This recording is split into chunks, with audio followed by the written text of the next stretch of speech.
This is the Diwali season, there's festive cheer all around and we have for you some illuminating stories. First, the main ones.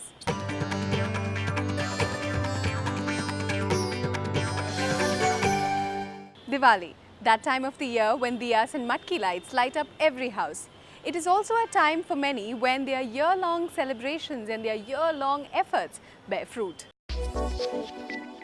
The Diwali Bazaar near the Oberoi Hotel has been part of the cultural scene of Delhi for many years now.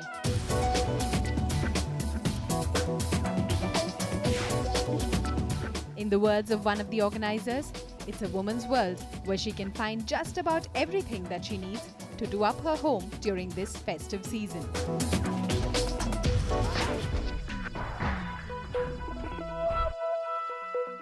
It is amazing. We've been coming here for last 4-5 years and the Mela is really interesting and good, and it's a very good charity. The cause is very good since we are helping the blind, and also the stuff out here is what they make is also amazingly good and very reasonably priced.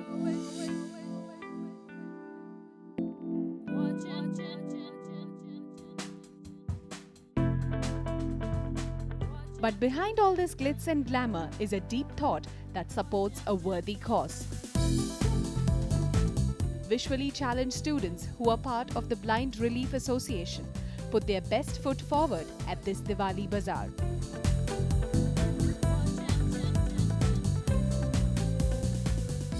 Diwali Bazaar in the form that you see today, it has been going on since last 30 years. And this is a bazaar with a cause of the blind that the Blind Relief Association is serving to help the blind help themselves. So what you can see here is, besides the grandeur of the bazaar and the chehel pehl, all that you see, is the center of attraction is the counter, is the stall where we are selling, that's the Blind Relief is selling its products, mainly the candles and paper products. At the Blind School Vocational Training Center, these students are taught many occupational skills, bookbinding and candle making being some of them. Candles of various sizes, shapes and colors are made by these differentially abled people, which are then sold at the Diwali Mela.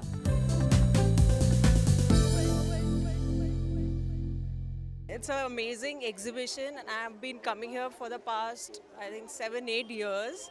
And it's a very good cause of charity, and from the cheapest diyas to good designer wear, you find an excellent range from the cheapest to the most exorbitant range. So it's really nice.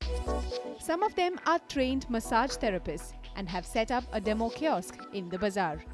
From the looks of it, they are very good with their hands and they have a busy day ahead.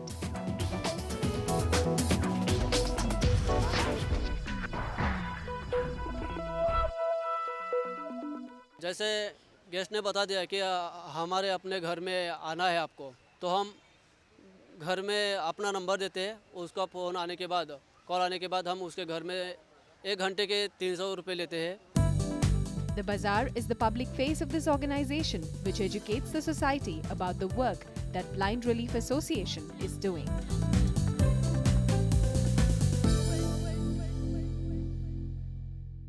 It started off as a mela and today it is known as the Diwali Bazaar, one that stands for a cause and lights up the lives of many well past this season.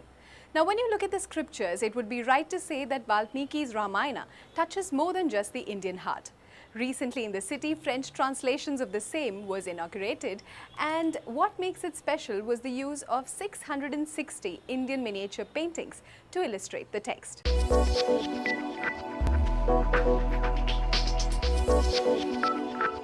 In an intimate gathering at the residence of France in Delhi, Ramayana de Valmiki was released by His Royal Highness Shriji Arvind Singh, Mewar of Udaipur, and Dr. Karan Singh, MP and President of the ICCR.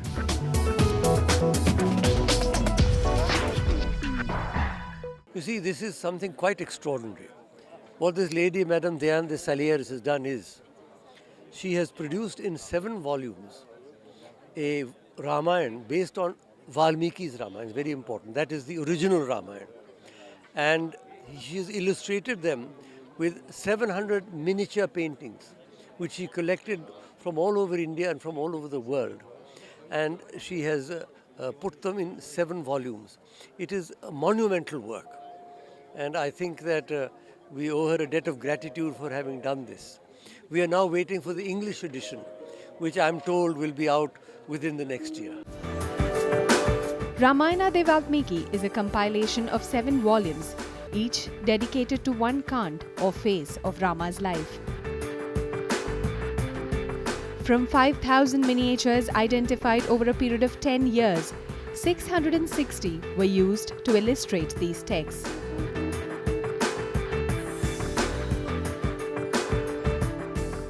When you look at a painting, you can reproduce it like if it was the original. If you choose sculptures or other artworks that are very beautiful, you are looking at a picture. You are not looking at the original. And with the quality of reproduction that we can do, paintings look like if you were holding it in your hand.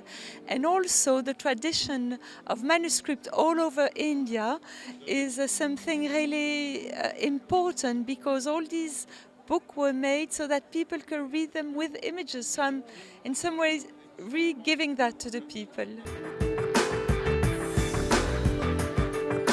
The miniatures were carefully chosen based on their aesthetic style, brilliance of colors and present-day quality.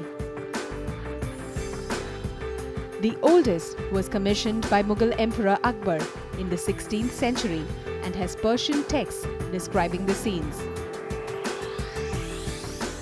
I've been following Diane's work quite closely because she came to the Jaipur Literature Festival last year and presented her work there. So we had many conversations before that.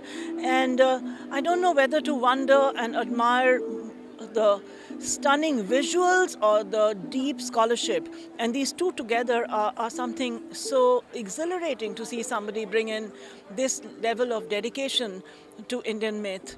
And as somebody who's worked a lot on Indian myth myself, I've written books in the Mahabharata, I've done In Search of Sita. The resources she has put into this, the people she has brought together, and the sheer dedication. I think all Indians should be very grateful to her for what she's done. And I look forward to seeing the book in English soon. The book itself is a work of art where prose and paintings respond to one another, and it is published as a limited edition numbered from 1 to 3,000. The English translations will be out next year. The price point might be a little steep, but then it is correct to say that art is priceless, and this is definitely a collector's edition. On that note, we're taking a quick break. We'll be right back.